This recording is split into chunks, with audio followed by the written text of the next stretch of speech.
this video, we're going to go over the woven wheel, otherwise known as wagon wheel stitch. Let's get started. So we are going to start with our thread. I've already threaded my needle. Most of the woven wheel, otherwise known as wagon wheel stitches that you do, just put that in there so I can tie the knot. Again, remember when you tie the knot, you tie it at the end. I usually double knot it, though with 6 it's not as big a deal. Most of the time when you're doing this stitch, you're going to use the full 6 strands. But sometimes if the wagon wheel is smaller or the woven wheel is smaller, you're going to use 3 strands or a different number of strands. Your stitch guide will tell you. So when I first started doing this stitch, I really didn't like it. And I had trouble with it. It looked messy. I didn't like it. And the number one thing that I can recommend to you with this stitch is patience. And I'm gonna show you why. So there are 2 ways to start a wagon wheel. If you're doing one of our kits, there will probably be 2 different ways. You might have seen it. One is the full wagon wheel, and one is something where there's something in the middle. So let me draw that out for you, just so you can see it. Well, I'm not doing a very good job with the circle, but let's pretend like that's it. Okay. So if you were doing this, you would start the spokes here, not in the center. But we're gonna do this one for the video. So that's the center. And then you're going to do between usually 5 and 7 spokes, sometimes 3 if it's a small one. You just wanna make sure that it's an odd number. That's the most important part because you're gonna be going under and over and under and over, and you want to make sure, you can't do that if you have an even number. So I'm just going to lay out where I think my spokes are gonna be. Normally I just stitch these, but okay, I'm gonna move that one over just a smidge. All right, so that's in general where the spokes are going to be. That's why it gets the name wagon wheel, because it does kind of look like a wagon wheel at the beginning. So we're going to start. Now sometimes I start in the middle of stitches, but for the purposes of this, I start on the outside. And the reason is because you're gonna be going in every time to the center, and you don't want to have to try to go like move the knot every single time. It's kind of annoying. So let me zoom in a little bit. Bring it a little bit closer. Okay, so I'm gonna start on the outside of one of the spokes. And I just drew them in so you could see it. Okay, pulling all the way through. I normally stitch with a little bit longer than an arm's length, just because that's what works well for me. But whatever you're comfortable with, I would do that. So if you get a little tangled, just gently pull it out. Sometimes it's a little bit more tricky when you use 6 pieces versus less. Okay, so I've got my first piece. I'm gonna come out. I'm just gonna fix the difference in there. This is just the setup. The spokes. They might have a more legitimate name, but I call them the spokes. So I'm just setting them all up. Again, you can do 7 if you really want it to be intricate. I tend to go for 5. I just find it's a little bit easier, especially with what we'll be doing. Again, we're just coming back into the center, and that's really why you don't want to put the knot in the center, because it's very hard to go through a knot. It's hard, you don't think it's hard until you get to the end of the needle and then you can't get it back through. That's always a problem that I have, and it's pretty frustrating. So that's why we do that. Okay, so I'm almost done with the spokes. And as you can see, I moved this over, this piece of fabric over a little bit. The hoop used to be here. That's why there's that little bit of a divot there. But I'm gonna finish this up. 4. The even number is the most important thing. The other kind of nice thing about this stitch, and for example the basket stitch, is you have your basic stitches, like these 5 stitches, but then everything else is actually above the canvas. So, or almost everything else is above the canvas. So if you needed to rip it out, it's a lot easier to cut it out than it is, say, to try to cut out a whole section of French knots or a whole section of turkey stitch. It's just a lot easier. A whole section of like long short, it's just a lot easier. Okay, so I'm tightening up a little bit, and then we're gonna start which is so exciting. So as I said at the beginning, I really did not like this stitch because I found it just to look terrible. Like it just looked terrible. And as you'll be able to see, this is a pretty forgiving stitch. I could have made this line more, say here, but it's okay. So we're gonna start wherever you want. Just come up in one of these empty spaces as close to the center as possible. So right there. Now you have a choice. You're gonna be going around and around and around. So you can go around this way or you can go around this way, but you're going to want to keep it consistent. I am gonna go around clockwise. So I'm gonna start, I always start going under.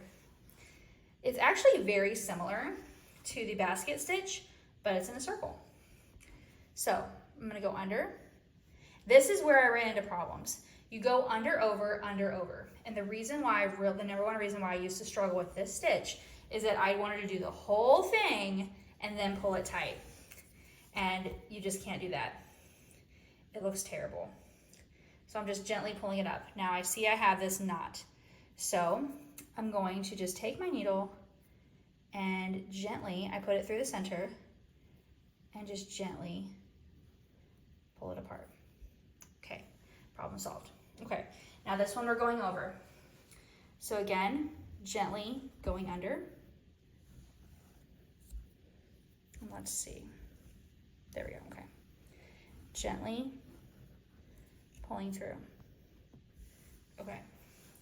Another thing you want to try to do is make sure you don't accidentally get in the center.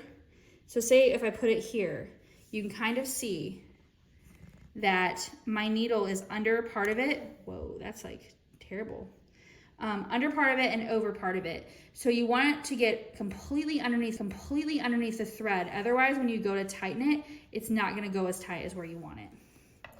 So I've got under, over, now I'm going under, and I just kind of like scrape and listen. Okay, I'm not in any thread, and then I'm just gently pulling it through. Okay, now we're at the beginning. I have this set up around the edge, so I keep kind of moving to each side. So I'm going under, or over and then under, and just pulling through. And then you don't want to pull too tight. You're just kind of gently pulling it snug, but not like yanking it as far as it will go, because then it will all smush together, or keeping it really loose, because then you'll be able to see the fabric.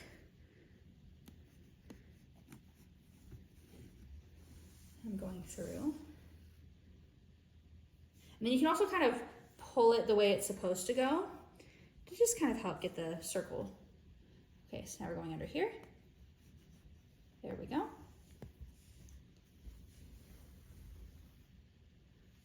And you might be thinking, oh, this doesn't look like a complete circle, or oh, it looks kind of weird. Why doesn't it look like it's supposed to? It will come together. Don't worry. The most important thing that I found is just doing one spoke at a time and just relaxing. Ooh, just got myself there. So we have it in, and then I'm just pulling it to where it's supposed to be. And then we're gonna go under here.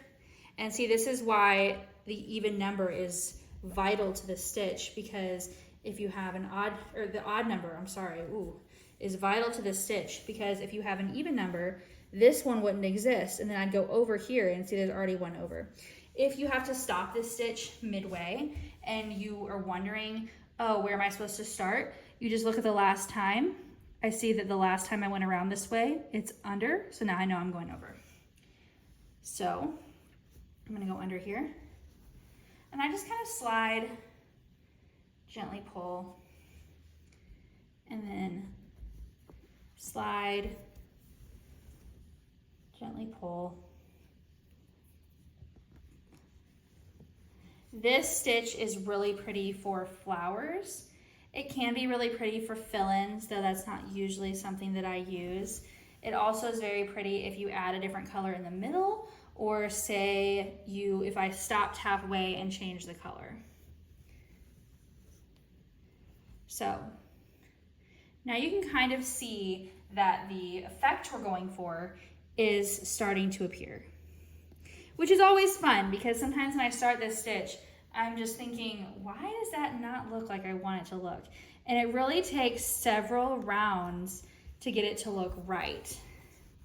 So we're just going around. Let me see if I can, I'll go ahead and show you a different angle just to be different. There. Whew. This phone that I have now for some reason likes to change the focus every time I'm doing something, and it's extremely frustrating when I'm trying to do these videos, or really any videos. Okay, so I'm just sliding under, pulling through, sliding under. See, now if I kept going, you see how it would get tangled because I would just go through, and you don't want to do that. And you see how it would also get pulled and start getting wonky if I did that. So that's why I do one at a time. It takes longer, but it just is so much simpler and better to do it that way. So that's what I'm doing.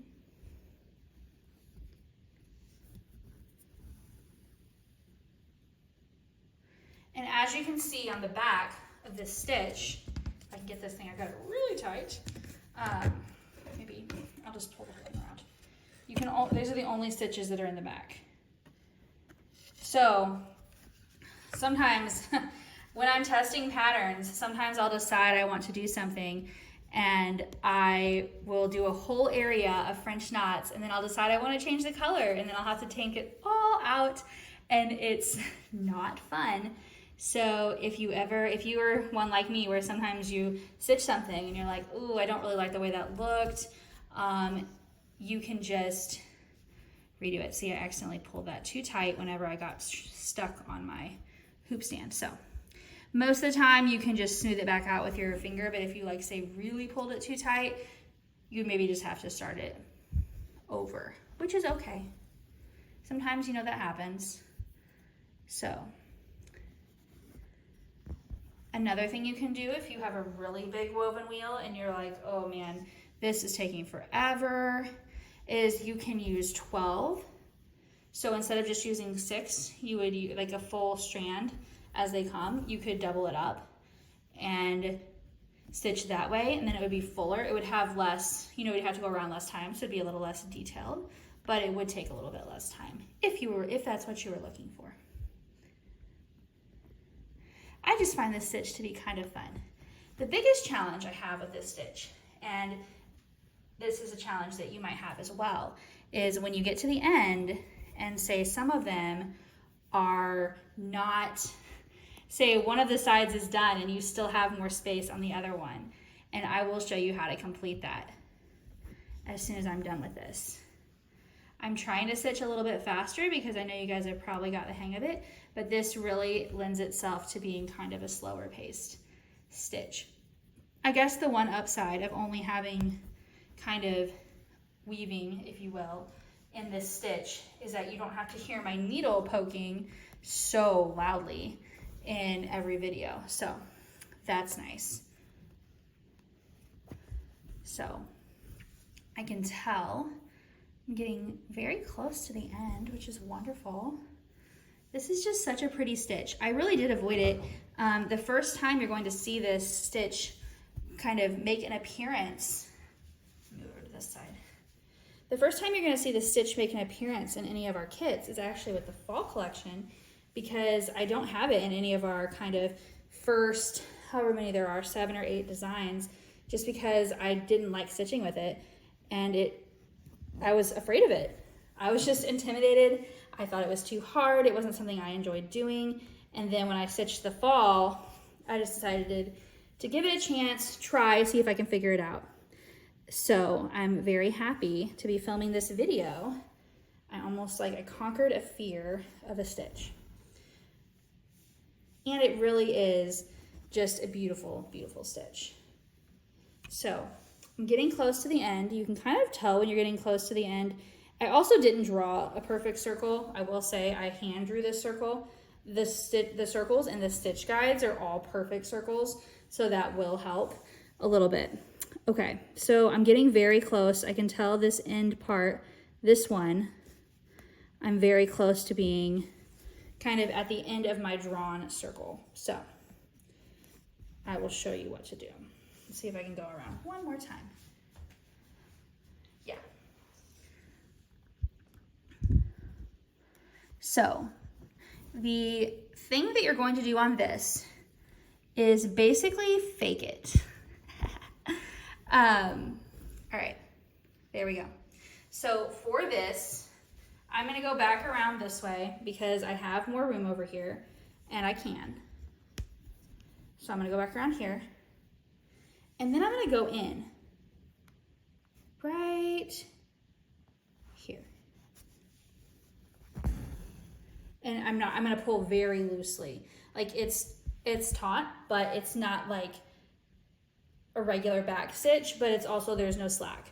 And then I'm gonna come up here. This is just kind of the finishing. Whoops, see, I just pulled it too tight. So I'll go back around. Okay, so this is just kind of the finishing. You're just gonna kind of put these easy stitches right around the edge. I could have even not gone in there and then gone under, because I still have a little bit more over here that I could use, a little more space. And then I'm gonna go in here.